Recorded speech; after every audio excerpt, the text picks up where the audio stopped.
Salut à tous les amis, c'est le Vagabond, on se retrouve pour une nouvelle vidéo manga. On va faire rétrospective des mangas qui sont sortis en France en avril 2019. Ils sont plus tardés, commençons. D'ailleurs, pour ceux qui se demandent, la dernière vidéo que je vais faire avec ce micro là, pour le prochain vidéo, genre un micro assez nickel, je pense. Désolé pour le son, je suis vraiment désolé. Je vais les faire avec. Dès le début de mois, à peine le troisième jour du mois d'avril, il y avait déjà 5 tomes qui étaient déjà sortis. Encore directement que le 27e tome de SNK, qui va d'abord conclure son, à mon avis, ce manga au 30e tome. J'ai impatient de voir la suite. On peut aussi noter que le tome 90 de One Piece est aussi de la partie. Moi, qui ne suis pas fan de One Piece, je peux quand même être admiratif du travail qui a été effectué jusque-là.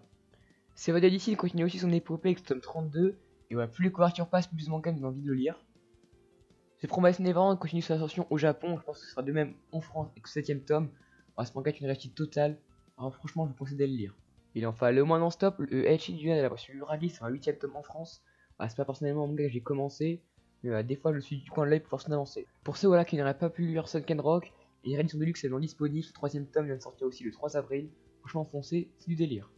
Comme vous avez pu voir au début de la vidéo, tous les mangas sont quasiment sortis le même jour, au début de mois. Vous le verrez, ce n'est pas le cas pour tous les mangas.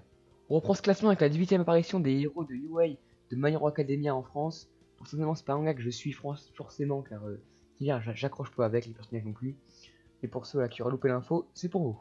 On peut désormais passer au prochain manga, voilà, c'est Boruto tout tome 6. L'un des mangas que j'attends le plus ce mois. Alors franchement, j'en ferai une vidéo rien que pour ce manga. Et incroyable, je pense de faire des reviews de tomes ou des reviews de chapitres.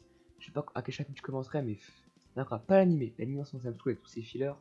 Je reprendrai l'animé quand il y aura moins de fillers, tout ça. Et je surkiffe ce manga, voilà, pour moi, c'est. Pour des personnes, c'est pas la suite de Naruto réel, pour moi, c'est la suite.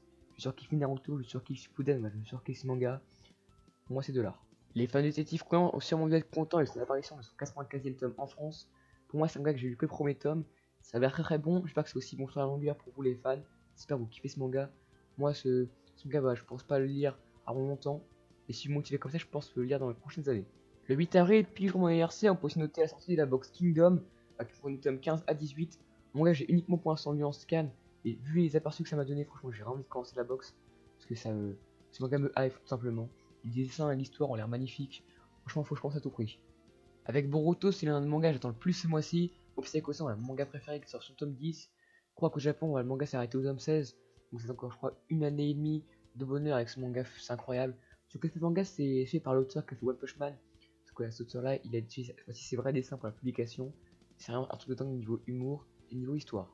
Voir qu'une super grande collection de Berserk, je peux quand même noter l'apparition de son 40e tome ce mois-ci. Ça fera trop plaisir de le savoir. On peut aussi noter l'apparition du 55e tome de Gintama, un manga, voilà, c'est Genshin en Futuriste. Ce manga, c'est du délire, j'ai bien kiffé, même si à des moments, c'est pas que ce manga est pas fait pour durer, qu'à des moments, c'est plus lent ou c'est trop mou. Mais en vrai, c'est un bon petit kiff. Il pardonne tout parce que ce manga, il m'a fait délirer des bonnes petites heures. Donc, pour le dernier manga de cette vidéo, on va finir avec Food Wars. C'est un manga que j'ai surkiffé, que ce soit en animé ou en manga. Mais ce que j'ai compris, voilà, le manga est assez avec torsion, Shonen Jump. Quand il enchaîne les exploitations, le manga est un peu rush en ce moment dans les chapitres. Ça se forcément. Je pense qu'il est beaucoup affecté par ça, mais quand même, c'est un super manga. J'attends son grand final avec impatience. Même si je sais que son final ne sera pas aussi impressionnant que je l'ai prédit au début. Mais bon, c'est pas grave, on peut tout lui pardonner. Si on compte tout et pour tout, il y a 14 mangas présentés dans cette vidéo. J'espère faire moins de 20 mangas dans les futures vidéos s'il y en a. Je pense qu'il y en aura, c'est quasiment sûr et certain. Et c'est des vidéos là qui prennent pas beaucoup de temps à être faites, vu que j'ai la réflexion, noter tout ça. Et voilà, donc moi, mes attentes voilà, pour ce mois d'avril, que j'ai acheté d'ailleurs, c'est Mob Psycho 100, SNK, Food Wars, peut-être, mais c'est pas sûr. Et bah évidemment Boruto aussi, parce que je pense à la commenter les reviews quand j'aurai mon nouveau micro. Voilà, je pense que ce sera peut-être ma première vidéo avec mon nouveau micro. Donc voilà. En tout cas, cette vidéo pour moi elle est finie. N'hésitez pas à vous abonner si le cœur vous en dit. Et moi je vous dis à la prochaine.